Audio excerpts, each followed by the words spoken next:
নমস্কার বন্ধুরা, অতি গুরুত্বপূর্ণ আবহাওয়ার আপডেটের সঙ্গে আমরা চলে এসলাম। অবশেষে ঘূর্ণিঝড় আরও ভয়াবহ হতে পারে, এমনটাই কিন্তু নতুন আপডেটে উঠে আসছে।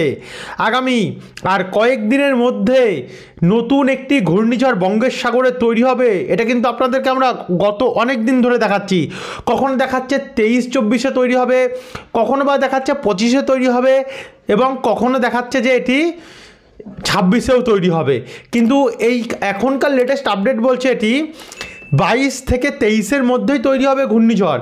কিন্তু আস্তে আস্তে করে এগোতে এগোতে তার যে শক্তি বৃদ্ধি সেটা কিন্তু বাড়তে বাড়তে একটু টাইম লাগবে, এবং পুরোপুরিভাবে এটি ঘূর্ণিঝড়ে পরিণত হয়ে শক্তি বাড়িয়ে উঠতে টাইম লাগবে বুধবার 26 তারিখ অবধি। বুধবার 26 তারিখের ECMWF মডেল, অর্থাৎ আমাদের আন্তর্জাতিক মডেলের লেটেস্ট আপডেট অনুযায়ী ঘূর্ণিঝড়ের যে গতি সেটা সর্বোচ্চ থাকতে পারে 115-16-17 কিলোমিটারের কাছাকাছি।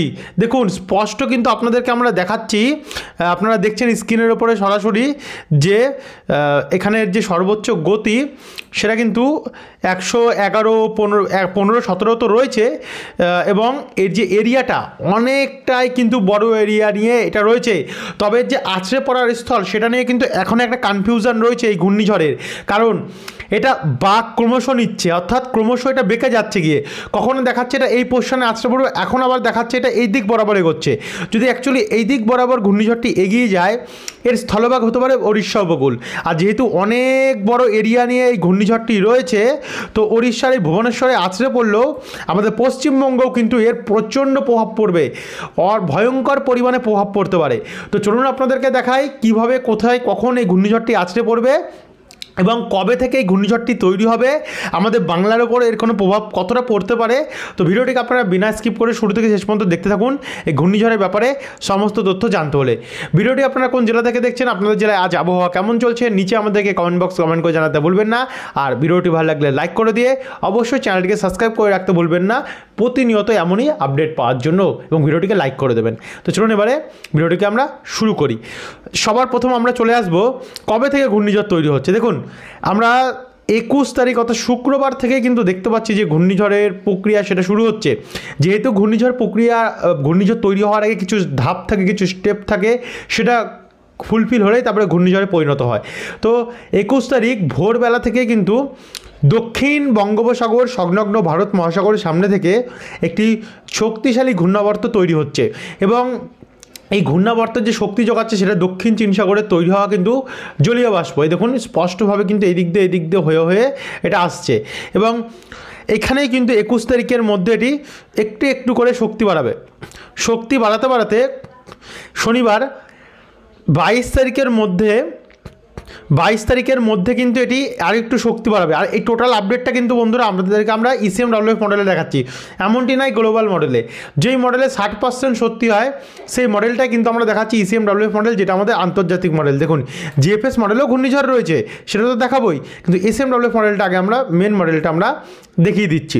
তো ECMWF মডেলে 22 তারিখের মধ্যে এই যে ঘূর্ণাবর্ত বা সাইক্লোনিক সার্কুলেশন সেটা তৈরি হচ্ছে। 23 তারিখের মধ্যে দেখুন পুরো বঙ্গের সাগরে কতটা বড় এরিয়া নিয়ে এটা তৈরি হচ্ছে, এবং আন্দামান নিকোবর দ্বীপপুঞ্জ কিন্তু এর মধ্যে রয়েছে, এর প্রভাবগ্রস্ত হবে। রোববার 23 তারিখের মধ্যে এটি একটু একটু করে কিন্তু শক্তি বাড়াচ্ছে, আর 24 তারিখ সোমবারের মধ্যে কিন্তু আরও শক্তি বাড়াবে।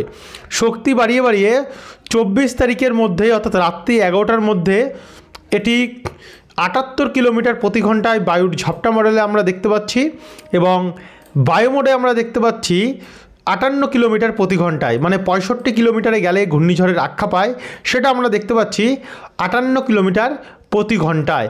অর্থাৎ এরিয়াটা দেখুন কত বড় এরিয়া নিয়ে রয়েছে, প্রায় দক্ষিণ মধ্য বঙ্গোপসাগরের এরিয়া নিয়ে বায়ু মোডে এটা আমরা দেখতে পাচ্ছি রয়েছে। আর বায়ুঝাপটা মডেলে যদি আমরা যাই, তাতে দেখুন বায়ুঝাপটা মডেলে গেলে আমরা দেখতে পাচ্ছি অনেক বড় এরিয়া নিয়ে কিন্তু দমকা ঝড় হওয়া বইবে। আর এরপরে আমরা 25 তারিখের মধ্যে যদি দেখি, 25 তারিখে দেখুন আস্তে আস্তে কিন্তু মধ্য বঙ্গোপসাগর থেকে এগোচ্ছে, আর এই দিক বরাবর কিন্তু এগোচ্ছে, আপনারা স্পষ্ট দেখতে পাচ্ছেন দেখুন। এবং সেই সময়ের যে সর্বোচ্চ গতি আমরা দেখি 25 তারিখ দুপুরবেলা 88 কিলোমিটার প্রতি ঘন্টায়। এবার আমরা সরাসরি দেখব বায়ুমোডে কত আছে। বায়ুমোডে বলছে 66। দেখুন 25 তারিখ দুপুর 12টার মধ্যে এটা ঘূর্ণিঝড়ে পরিণত হচ্ছে, এই ঘূর্ণাবর্তটি। যারা এই ঘূর্ণিঝড়টির নাম জানেন অবশ্যই কিন্তু নিচে আমাদেরকে কমেন্ট বক্সে কমেন্ট করে জানাতে ভুলবেন না, দেখি কারা কারা ঘূর্ণিঝড়ের নামটি বলতে পারেন। আর এই ঘূর্ণিঝড়টি বন্ধুরা আপনাদেরকে আমরা শুরু থেকেই কিন্তু দেখাচ্ছি, কখনো দেখাচ্ছে ঘূর্ণিঝড় হবে, কখনো দেখাচ্ছে ঘূর্ণিঝড় কমজোরি হয়ে যাচ্ছে, এমন করেই কিন্তু যাচ্ছে। তবে এখনও আমাদের এটার উপর অবজার্ভ করতে লাগবে, দেখতে লাগবে যে শেষমেশ কী হয়, এটা ঘূর্ণিঝড় হয় না কোনো রকমভাবে কেটে যায়। যেহেতু উত্তরের হাওয়া চলছে, কেটে যাওয়ার সম্ভাবনাও একটা থাকছে। তো এটা আপনাদেরকে তো প্রতিনিয়ত আপডেট দেখলে আপনারা বুঝতে পারবেন, এবং আপনাদেরকে আমরা নতুন নতুন আপডেটের মধ্যে প্রতিনিয়ত দেখাবো। তো এখানে বায়ুর ঝাপটা মডেলে দেখছি আবারও। তো আমরা আরেকটু এগিয়ে যাচ্ছি, আরেকটু এগিয়ে গেলে দেখুন 25 তারিখ রাত্রের মধ্যে যে শক্তি, সেটা কিন্তু আরও শক্তি বাড়ছে, শক্তি বেড়ে 100 কিলোমিটার গতি অ্যাচিভ করছে। অর্থাৎ ভয়াবহ ঘূর্ণিঝড় সিভিয়ার সাইক্লোনিক স্টর্মের দিকে কিন্তু এটি এগিয়ে যাচ্ছে। আর সেই সময় দেখুন এখানে ওড়িশার ভুবনেশ্বর, ব্রহ্মপুর, পুরী এই সমস্ত জায়গায় কিন্তু দমকা ঝড়ো হাওয়া বইবে। বিশাখাপত্তনম, সরাইকুলাম, কাকিনাড়া, নাল্লোর, চেন্নাই, পাদুচেরি, নাগাপত্তনম অর্থাৎ এই নাগাপত্তনম এই সমস্ত জায়গাগুলিতে কিন্তু প্রচণ্ড বৃষ্টি থাকে, প্রচণ্ড দমকা ঝড়ো হাওয়া থাকে, ভয়ঙ্কর পরিমাণে। মৎস্যজীবী ভাইদের জন্য তো সতর্কতা থাকবেই, এবং আন্দামানের এবং নিকোবর দ্বীপপুঞ্জের মৎস্যজীবী ভাইদের উদ্দেশ্যেও সতর্কতা থাকবে। দেখুন কতটা বড় এই নিয়ে রয়েছে। তারপরে 25 তারিখের পর আমরা যদি বুধবার 26 তারিখে যাই, দেখুন 26 তারিখ আস্তে আস্তে করে কিন্তু এগোচ্ছে, এগোতে এগোতে 26 তারিখ সকাল 10টার মধ্যে এর যে সর্বোচ্চ গতি সেটা উঠছে 104 কিলোমিটার। দেখুন আরও শক্তি বাড়িয়ে নিচ্ছে, গাস্টিং মোডে 104, 107 এমন করে যে দমকা ঝড়ো হাওয়া সেটা গতি আমরা দেখতে পাচ্ছি, অর্থাৎ শক্তি বাড়াচ্ছে। এবং এরিয়াটা কোথায় যাচ্ছে, আমাদের বাংলার ওপর অবধি চলে যাচ্ছে। দেখুন বাংলার কিছু কিছু অংশ, দীঘা এদিকেও কিন্তু দমকা হালকা হালকা স্মুথলি ঝড়ো হাওয়া বইবে, বাংলাদেশের মহেশখালী দিকেও অবধি যাচ্ছে। যেহেতু এটা বাংলার দিকে একটা আসার চান্স রয়েছে, তার জন্য কিন্তু এটা শক্তি আরও বাড়ছে আমরা দেখতে পাচ্ছি। তো এখানে ভুবনেশ্বর, দেখুন ভুবনেশ্বর অবধি পৌঁছে গেছে, ভুবনেশ্বর, পারদ্বীপ, পুরী, ভদ্রক, বালাসোর অবধি এই ঘূর্ণিঝড়ের যে দমকা ঝড়ো হাওয়া সেটা প্রবেশ করছে। যদি অ্যাকচুয়ালি এইটা হয়, সেটা কিন্তু এই শীতের মধ্যে ঘূর্ণিঝড়ের প্রভাব কিন্তু আমরা দেখতে পাচ্ছি বেশ শক্তিশালী একটা সংকটের সময়, কারণ চাষি ভাইদের জন্য তো পুরোটাই সংকটের সময় এটা। তো এরপর আমরা 26 তারিখ রাত্রি 12টা অবধি লাস্ট আপডেট পাচ্ছি। তাতে 26 তারিখ রাত্রি 12টা অবধি আমরা যে শক্তি সেটা দেখতে পাচ্ছি 121 কিলোমিটার, 121 বা 120 কিলোমিটার প্রতি ঘন্টা এর আমরা এর শক্তি দেখতে পাচ্ছি। এবং বিভিন্ন জায়গায় কিন্তু বিভিন্ন ধরনের গতি আমরা দমকা ঝড়ো হাওয়ার দেখতে পাচ্ছি, কখন 21, কোথাও 18, কোথাও 17, যাই হোক 110 ওপরে কিন্তু ছাড়িয়ে চলে গেছে, প্রায় 120ও ছাড়িয়ে চলে গেছে। এবং এর প্রভাব দেখুন আস্তে আস্তে করে কিন্তু এগোচ্ছে। এখনও যেহেতু অনেক দিন বাকি রয়েছে, তো আমাদের কিন্তু এটাকে আমাদের প্রতিনিয়ত এটাকে আমরা অবজার্ভ করব, কারণ এখনও আমরা এর আছড়ে পড়ার স্থল কিন্তু আমরা দেখতে পাচ্ছি না ক্লিয়ারলিভাবে। কোথায় গিয়ে আছড়ে পড়তে পারে সেটা কিন্তু এখন আমরা শিওরলিভাবে বলতে পারছি না। এখন সবাই মধ্য এখানে রয়েছে, যদি কোনো রকমভাবে এদিকে যায়, এদিকে যেতে পারে, কারণ এদিকেই তো আমরা দেখতে পাচ্ছি যাচ্ছে। যদি যায় তাহলে কিন্তু আমাদের বাংলার ওপরে এর প্রভাব যথেষ্ট পড়বে। এবার আমরা সরাসরি চলে যাব জিএফএস মডেল। আপনাদেরকে বললাম যে দুটো মডেলে দেখাবো। দেখুন জিএফএস মডেলেও কিন্তু বলছে যে সাইক্লোন হবে, এবং জিএফএস মডেলে কিন্তু এটা দেখুন কীভাবে মুখ ঘুরছে। প্রথমে বলছিল এইদিকে যাবে, অর্থাৎ এই দিক বরাবর যাবে, কিন্তু এইখানে আসার পরেই দেখুন আস্তে আস্তে করে ডান দিক অর্থাৎ পূব দিক বরাবর একটা বাঁক নিচ্ছে। দেখুন হঠাৎ করে দেখুন হঠাৎ করে উত্তর পূর্ব দিক বরাবর একটা বাঁক নিচ্ছে আমরা দেখতে পাচ্ছি। যাই হোক জিএফএস মডেলও বলছে তো ঘূর্ণিঝড় হবে, এবং জিএফএস মডেল বলছে এটা বাঁক নিতে পারে, এটা বাঁক নিয়ে বাংলার দিকে আসার সম্ভাবনা রয়েছে। এর সর্বোচ্চ গতি থাকতে পারে প্রায় 90-এর কাছাকাছি। বায়ুর ঝাপটা মডেল 90-এর কাছাকাছি 90 রয়েছে, এবং বায়ু মডেল বলছে সর্বোচ্চ গতি থাকতে পারে 73। মানে এখানেও আমরা দেখতে পাচ্ছি যে ঘূর্ণিঝড় রয়েছে। দুটো মডেলেই স্পষ্ট জানিয়ে দিচ্ছে যে ঘূর্ণিঝড়ের সম্ভাবনা রয়েছে। এখন বাদবাকিটা প্রকৃতি অর্থাৎ নেচারের ওপর নির্ভর করছে, প্রকৃতি যেমন চাবে সেই অনুযায়ী কিন্তু আমরা আপনাদেরকে দেখাবো। এবার আমরা সরাসরি যদি বজ্রবিদ্যুৎ মোডে যাই, দেখুন বজ্রবিদ্যুৎ মোড বলছে প্রচণ্ড বৃষ্টি, ভয়াবহ বৃষ্টি আমরা দেখতে পাচ্ছি। প্রায় এটাতে বৃষ্টির সম্ভাবনা রয়েছে আমরা দেখতে পাচ্ছি। কোথাও 40, কোথাও 50, কোথাও 46, এমন করে কিন্তু এর যে বৃষ্টি সেটা রয়েছে। আর অনেকটা এরিয়া নিয়ে কিন্তু আমরা দেখতে পাচ্ছি যে বৃষ্টির প্রভাব দেখা যাচ্ছে। এবারে আমরা সরাসরি চলে যাব উপগ্রহ চিত্র তো দেখেছি আমরা, আছে এটাতে আমরা উপগ্রহ চিত্র দেখানোর কোনো দরকার নেই। তবে মেঘমালা মোড়ে দেখুন, মেঘমালা মোড়েও আমরা দেখতে পাচ্ছি রয়েছে স্পষ্ট। এবার আমরা সরাসরি চলে যাব তাপমাত্রা মোড়ে, দেখে নেব। যেহেতু আমাদের শুধু ঘূর্ণিঝড় দেখালে হবে না, আমাদেরকে তাপমাত্রাও দেখে নিতে লাগবে।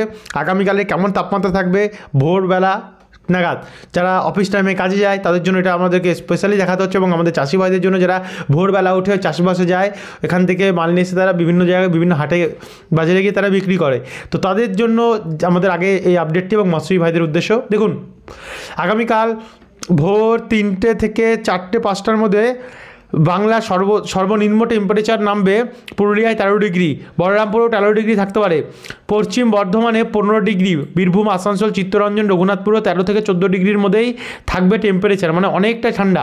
মুর্শিদাবাদ, বহরমপুর, ডোমকল, করিমপুর, বীরভূম এদিকগুলিতে 15 ডিগ্রি থাকবে, এবং কোথাও কোথাও একটা দুটি জায়গায় 16 ডিগ্রিও থাকতে পারে।